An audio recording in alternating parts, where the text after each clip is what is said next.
It is the earth quaking, pillars shaking, podcast listening, leader of the Meat Pop Express, Big Trouble Ben Bishop. And get ready, folks, because you are tuned in to the fastest growing professional wrestling podcast in the world, the 3 Count Podcast.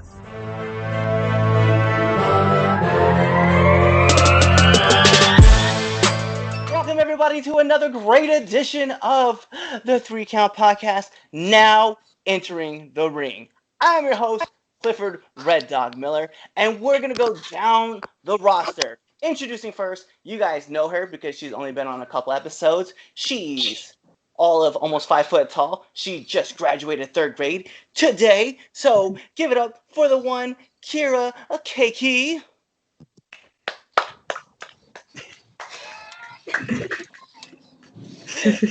Next up on the roster, you know him as the Napster. He is the one who sleeps all the time. He's only on this show because he loves Cultaholics, What Culture Wrestling, and WrestleTalk. His favorite person is Ollie Davis.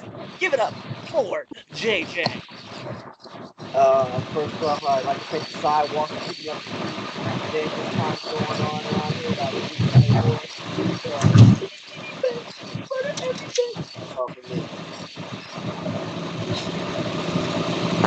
And we have a great special person here on the show. You guys know him because he's only classy when he has to be. He is the man known as Damien, the supervillain. Thank you. And last but not least, he's the man. He has defeated coronavirus over 30,000 million times. He has beaten every kind of bear there is in the world, to include your favorite polar bear and the Coca-Cola one. He is also the only person who lives in Antarctica. He is the man, the myth, the legend, Chris Idol. I'm on the road again. Happy to be here. Glad you're out there fighting a good fight of the coronavirus.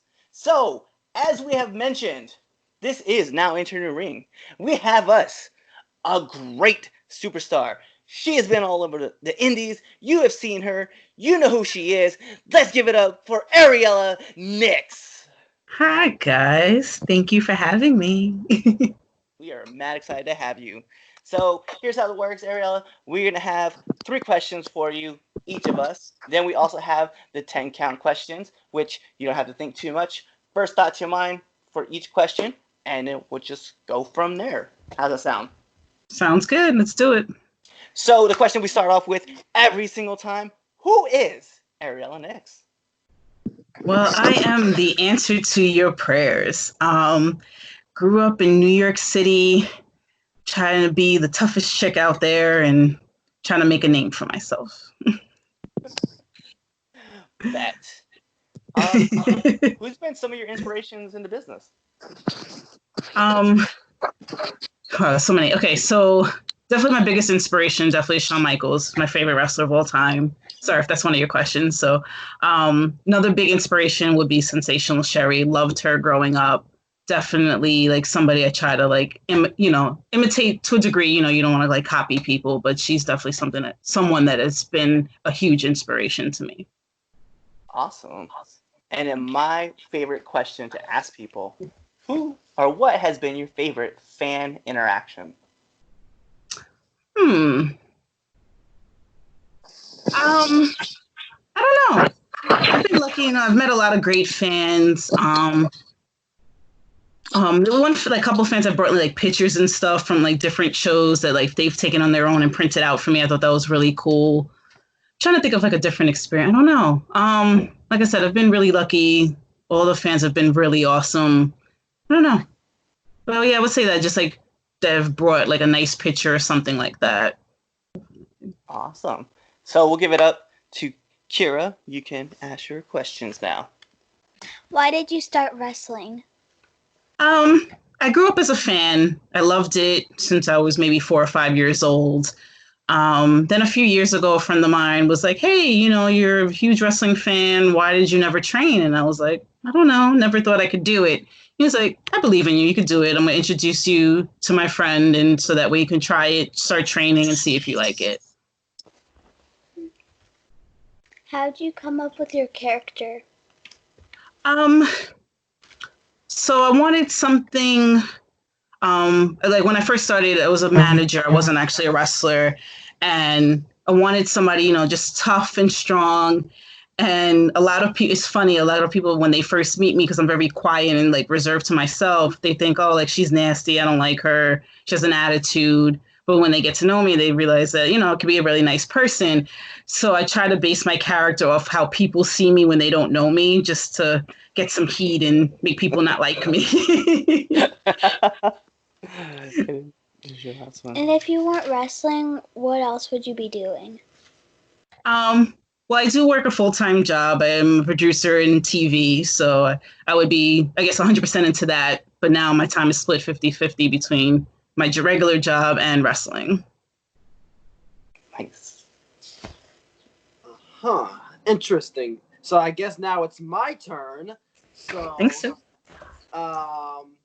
My first question for you would be, what was the worst bump you've ever taken in your career? I remember, let's see, like, been very fortunate, haven't gotten seriously hurt. I remember I took something, I don't even remember, I didn't even know what it was, but I had a bruise, literally the size like this. And, because it was so big, it lasted a few weeks. So that was definitely one. Yeah, I would have to say that. Like I said, I've been very fortunate.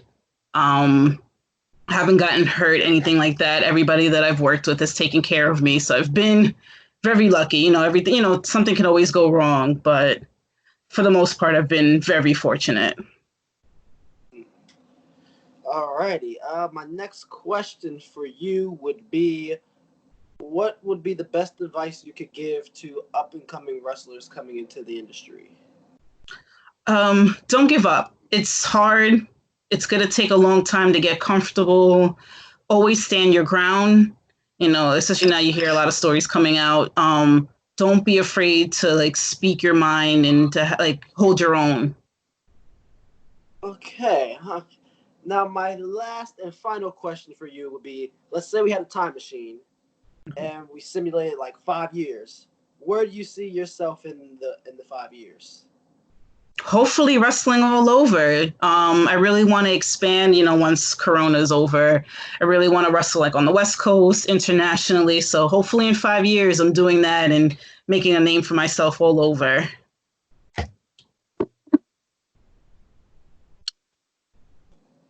All right, I guess it's my turn. Yep. All right, my first question is, what was that match that got you from wrestling? The match, you said? Yeah. It would have to be like, I guess, when the Rockers debuted and seeing them. I can't say one specific match because I was so young. But watching them, especially Shawn Michaels, like I mentioned before, he's like my all-time favorite. Seeing him, like watching it with my dad, just watching him, I was like, he's great. I love this. And, having the time to spend it with my dad is what really got me into it. Second question, what's the top 3 matches that you know? You were breaking up. I'm sorry. Top 3 matches for what? Sorry. What's the top 3 dream matches that you would like to have? Oh, my dream matches. Daniel Bryan, Charlotte Flair, and Candice LeRae. And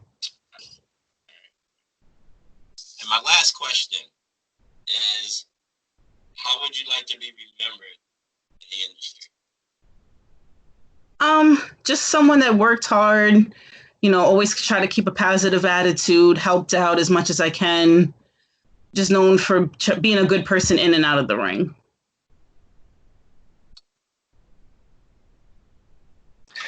Okay, I guess it's my turn. Oh, wait. They did that joke already. Okay, so my first question.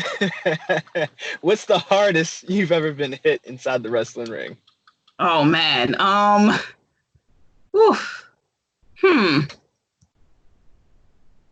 don't know. I mean, I've taken some hits, like some, especially working with guys. Sometimes, they forget their strength. It's funny, like some guys will try to like, soften up on purpose because I'm a woman. I'm like, no, hit me, teach, like work with me the same way you work a dude, and then you get hit, and you're like, oh, like okay, maybe I should have asked for that, but I can't think of a specific time, but yeah, some of the guys can hit really short. Even the girls too. I'm not even gonna discredit the women because they can hit hard. And they'll go because just woman versus woman. It's like you could take it, boom. I'm like, oh, okay. Actually, no. I thought one thing.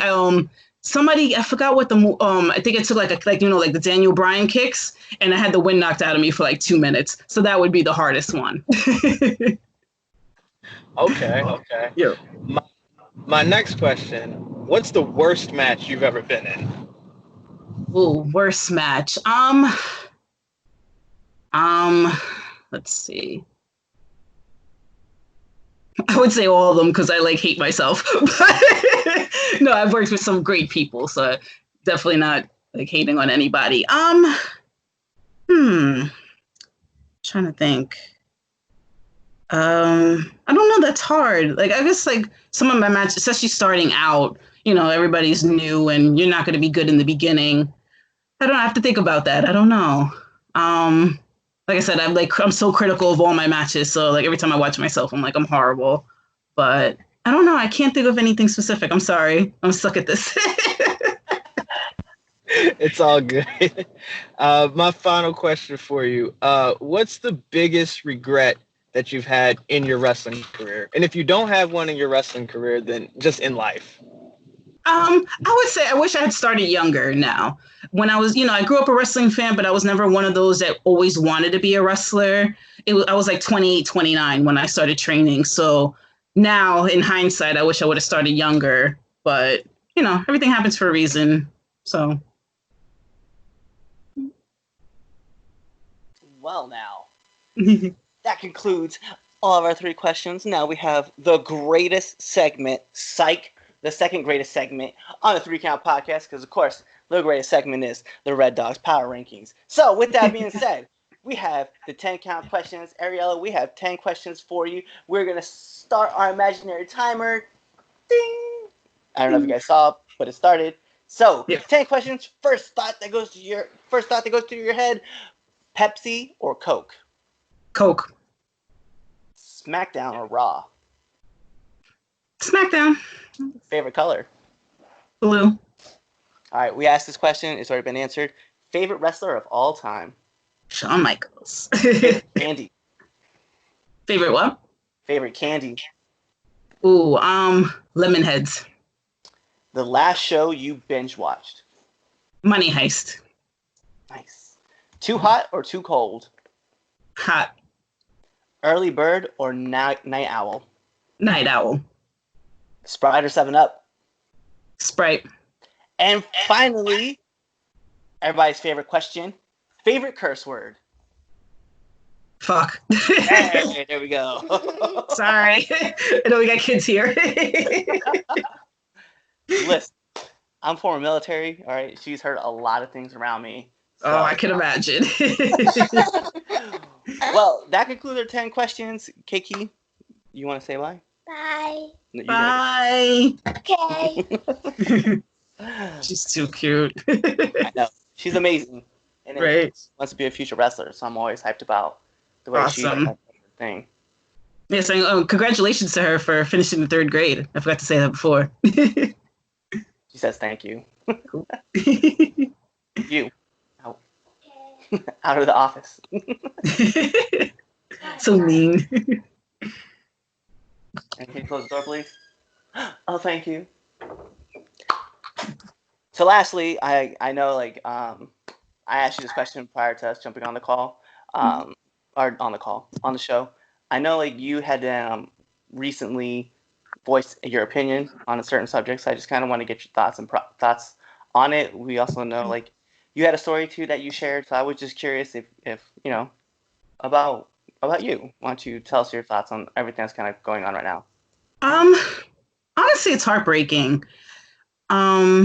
There's a lot of sexual assault cases coming out and things of that nature. And it's just really sad. And I know it goes beyond wrestling. I mean, we're seeing the wrestling stories because we're in the business, but it's happening all over. And just reading some of these stories and seeing that guys are would do stuff like that. Like, I just don't get it. And, it's far too common. They've gotten away with it. And women too. It's not all men. I know it's always like the stereotype that only women get raped or God forbid, something like that. But, women are, they do it too. And it just has to stop. And these people that have done these things, they need to get out of the business because that's not okay. Like, I don't want to go to a show and be worried that a guy is going to try to get at me or something when nobody's looking, and puts the fans at risk, it puts talent at risk. So hopefully we could get these guys out, and when wrestling fully returns, that it could just be a much safer environment for everybody. Yeah, I agree. I think one of the things I found crazy was your story in particular, right? Was one, it was awesome to see the amount of support that you had received from just fans in general. The other part was how many people I didn't realize got their detective degree on Facebook. Because you only put out you didn't really put out a name, you put out just an event, and then everybody went in on that subject. Yeah, it was crazy. And then I made the mistake that, made it easier for people to try to figure or think they figured it out. Because a friend of mine responded, they were like, I hope this person's no longer in the business. And I was like, nope, he's in AEW on TV. You can see him every week. And because I thought it was a response, I didn't think people would see that tweet, but everybody saw that tweet too. Of course, it's public. I should have known better. I mean, not that I care if they figure it out or they don't figure it out. I'm not trying to protect the person, but I told the story to support other women that have gone through similar stories. It wasn't meant to focus on the person that did this or whatever.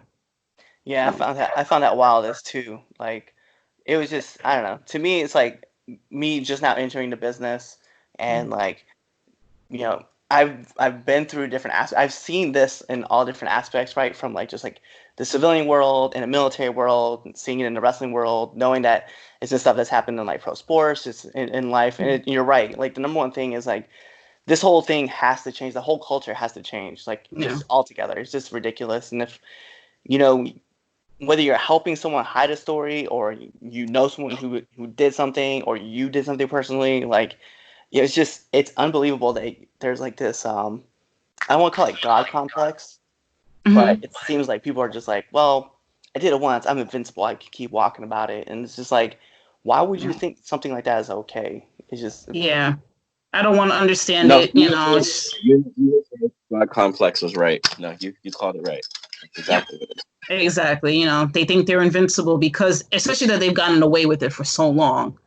Some of these guys have been in the business 20 years and been doing it for 20 years. And it's oh, I got away with it, and now it's finally coming to light. And they're just oh, what do I do now? Type of thing. And of course, a lot of people trying to deny it. And it's you can't deny it, No.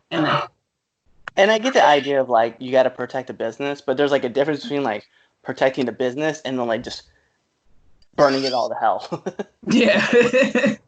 Yeah, protect it from the awful people and get them out. That's what you need to do by protecting the business at this point. Facts. So much facts. Mm-hmm. I just, I really do appreciate, I know a lot of people have thrown out their support. I speak on all of us here at the 3 Count. We 100% support you. And thank you.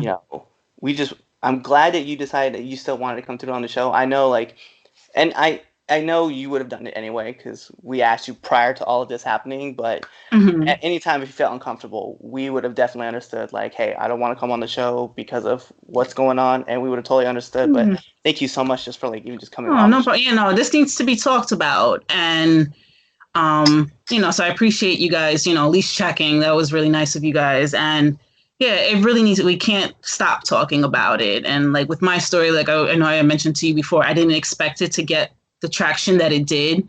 And, I'm mostly good support. I got a couple of random, oh, you're faking, you're lying, whatever. And if you don't believe me, I don't care. I'm not going to lose any sleep because somebody doesn't believe that the story is true. It's true. And when I mentioned before, I was a fan when this happened. I wasn't in the business yet. So it's fans need to be protected too. Yeah, of course this wasn't at a show, but these guys can't have this mentality anymore. And it's like, oh, I was drunk. Not an excuse, So, I'm definitely open to talking about it, and, grateful that you guys had me on, and I appreciate your support. It really means a lot. Well, I know, like I said, we both said that we didn't want to make this like the focal point of the interview because I really just want this to be about you. So, why don't you plug your socials? That way people know where to find you, and then we can, show more support. Sounds good. I'm on Facebook, Twitter, and Instagram at Ariela Nyx. Very easy. It's awesome that it is that easy to find you.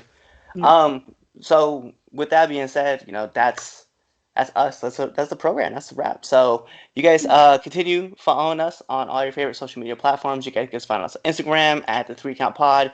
You can find us on Twitter at the 3 Count _pod. You can find us on YouTube at the 3 Count Podcast, as well as Pro Wrestling Tees, where you can get this lovely T-shirt at prowrestlingtees.com/the 3 Count Podcast. So, with that being said, I'm Clifford Red Dog Miller, here with the supervillain, here with the Napster, here with the Idol Master, here with the lovely Ariela Nyx, and you guys, be there or be somewhere else.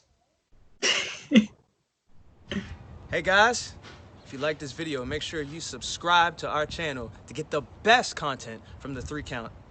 We're the best podcast out there. Don't let anyone tell you different. Make sure you follow us on Instagram at 3 Count Pod, as well as on Twitter at 3 Count _pod.